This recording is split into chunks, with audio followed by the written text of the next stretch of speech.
সপ্তাহব্যাপী লাখো মানুষের অংশগ্রহণে ইরানের ইতিহাসে সবচেয়ে প্রভাবশালী রাজনৈতিক ও ধর্মীয় নেতা আয়াতুল্লাহ আলী খামেনির ঐতিহাসিক শোকযাত্রা ও শেষ বিদায়ের আনুষ্ঠানিকতা শেষ হয়েছে।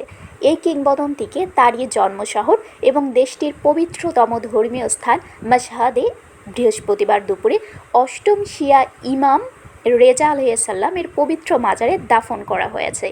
শেষ বিদায় জানাতে ইরানের বিভিন্ন প্রান্ত থেকে শোকাহত মানুষ মাশহাদে সমবেত হন।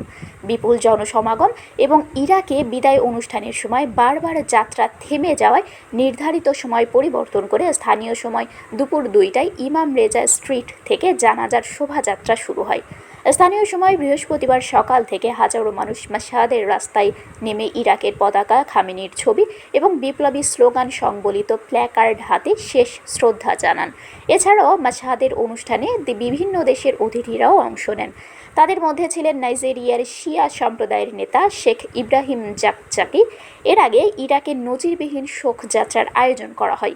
দেশটির নাজাফে রয়েছে প্রথম শিয়া ইমাম হজরত আলী আলাইহিসসালামের পবিত্র মাজার, আর কারবালায় রয়েছে তৃতীয় শিয়া ইমাম হজরত ইমাম হুসাইন আলাইহিসসালাম ও তার ভাই হজরত আব্বাস আলাইহিসসালামের পবিত্র মাজার।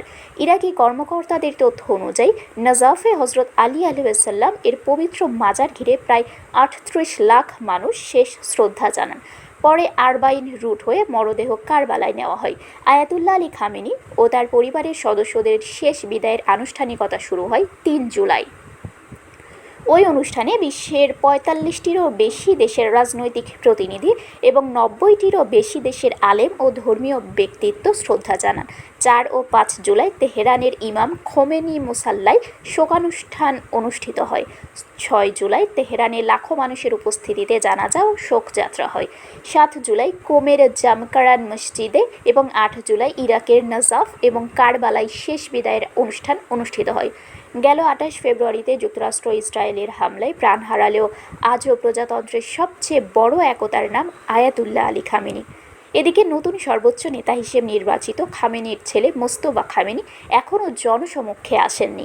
ইরানি সূত্রের দাবি, গত 28 ফেব্রুয়ারি হামলায় তিনি গুরুতর আহত হন এবং তার মুখমণ্ডল বিকৃত এবং শরীরের বিভিন্ন অংশে গুরুতর জখম হয়।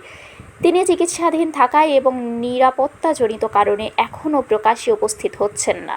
তবে তিনি লিখিত বার্তা দিলেও তার কোনো ছবি, অডিও বা ভিডিও প্রকাশ করা হয়নি। আধুনিক ইরানের কিংবদন্তি এই নেতার জন্ম 1939 সালের 19 এপ্রিল মাশহাদ শহরের এক ধর্মীয় পরিবারে। শৈশব এবং কৈশোরের বড় একটি সময় তিনি এই শহরে কাটিয়েছেন। এখানকার ধর্মীয় শিক্ষা প্রতিষ্ঠানে পড়াশোনার পর তিনি উচ্চতর ধর্মীয় শিক্ষা গ্রহণের জন্য কমে যান।